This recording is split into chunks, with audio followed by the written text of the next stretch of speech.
নমস্কাৰ বন্ধু বান্ধৱীসকল, অন্য এটা ধৰ্মমূলক ভিডিঅ'লৈ মোৰ শাস্ত্ৰ কথা ইউটিউব চেনেললৈ আপোনালোক সকলোকে স্বাগতম জনাইছোঁ। প্ৰিয় দৰ্শক, হিন্দু ধৰ্মত স্ত্ৰীক মাতা লক্ষ্মী মনা হয়। স্ত্ৰীৰ গাত যদি এই তিনিটা গুণ থাকে তেতিয়া তেওঁৰ প্ৰতি সদায় উন্নতি কৰে। মাথো এজনী স্ত্ৰীয়েই এখন ঘৰক সৰগ বনাব পাৰে, আৰু যদি স্ত্ৰীয়ে ভাবে তেতিয়া যিকোনো ঘৰক ধ্বংস কৰিব পাৰে। যদি পত্নী সৌভাগ্যশালী হয় তেতিয়া পতিৰ জীৱন বহুত সৰল আৰু সুখী হয়। একেদৰে যদি পত্নী বেগুনী হয়, বেয়া অভ্যাস থাকে, তেতিয়া ঘৰখনৰ লগতে পতিৰো জীয়াই থকাটো কঠিন হৈ পৰে। আজি আমি এই ভিডিঅ'টোত মহিলাৰ এনেকুৱা 5টা অভ্যাসৰ বিষয়ে ক'বলৈ গৈ আছোঁ।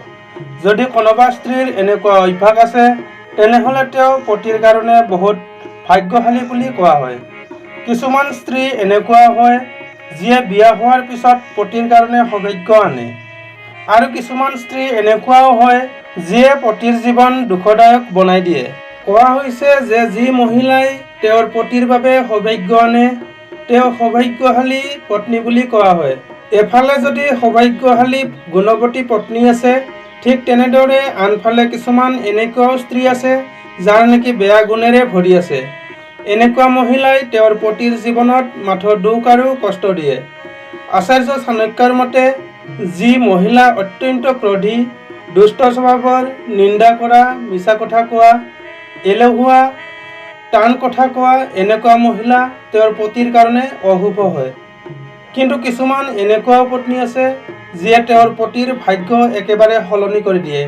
আজিৰ ভিডিঅ'টোত স্ত্ৰীৰ কিছুমান এনেকুৱাই গুণৰ কথা ক'ম। তাৰ আগতে যদি আমাৰ ভিডিঅ' ভাল লাগে এটা লাইক কমেণ্ট কৰিব, আৰু যদি আপুনি আমাৰ চেনেলটো ছাবস্ক্ৰাইব কৰা নাই তেনেহ'লে এতিয়াই ছাবস্ক্ৰাইব কৰি বেল আইকনটো বজাই অল কৰি ৰাখক, যাতে আমি দিয়া ভিডিঅ'বোৰৰ নটিফিকেশ্যন আপুনি পাই থাকে।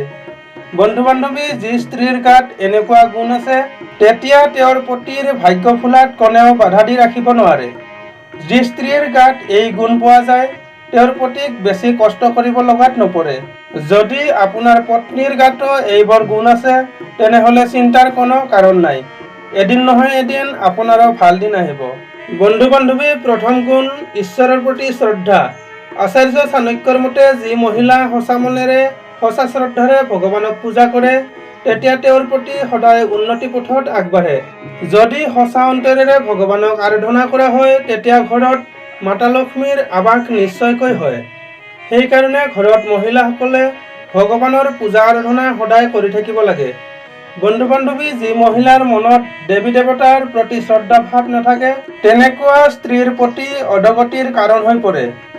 দ্বিতীয় গুণ, যি স্ত্ৰীয়ে ঘৰৰ ধ্যান ৰাখে, ঘৰৰ সকলো কাম শান্তিৰে সুচাৰুৰূপে কৰে, অৰ্থাৎ যি স্ত্ৰী গৃহকাৰ্যত দক্ষ হয় সেই স্ত্ৰী পতিৰ কাৰণে শুভ মনা হয়।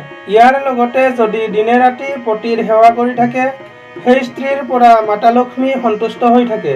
সেয়ে এনেকুৱা স্ত্ৰীৰ ওপৰত মাতা লক্ষ্মী সদায় কৃপা দৃষ্টি ৰাখে।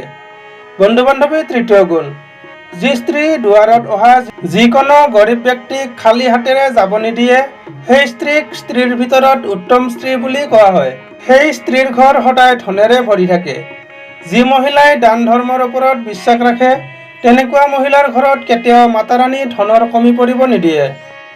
যি মহিলাই দুৱাৰত অহা গৰুক প্ৰণাম কৰি ৰুটি দানা পানী খুৱাই পঠায় তেতিয়া তেওঁ মাতা কামধেনুৰ আশীৰ্বাদ পায়।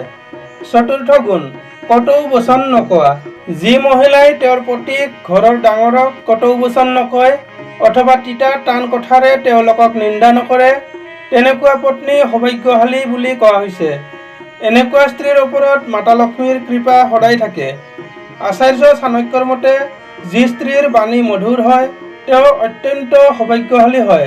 এনেকুৱা গুণ মা লক্ষ্মীৰ আশীৰ্বাদৰ পৰাই পোৱা হয়। পঞ্চম গুণ, দেৰিলৈকে নুশুৱা। যি মহিলাই দেৰিলৈকে শুই নাথাকে, প্ৰাতঃকালত অৰ্থাৎ সূৰ্য উদয় হোৱাৰ আগতেই উঠি ঘৰৰ সকলো কাম কৰি ঘৰৰ চাফ চাফাই ৰাখে আৰু তুলসী গুৰিত পানী ঢালে, এনেকুৱা মহিলাৰ ওপৰত মাতা লক্ষ্মীৰ কৃপা আশীৰ্বাদ সদায় থাকে। বন্ধু বান্ধৱী, এয়াই আছিল সৌভাগ্যশালী স্ত্ৰীৰ 5টা লক্ষণ। যদি আপোনাৰ পত্নীৰো এইকেইটা গুণ আছে তেতিয়াহ'লে আপুনিও এজন ভাগ্যৱান ব্যক্তি। বন্ধু বান্ধৱী, ভিডিঅ'টো কেনে পালে জনাব, লগতে জয় মা লক্ষ্মী বুলি লিখিব নাপাহৰিব। ধন্যবাদ।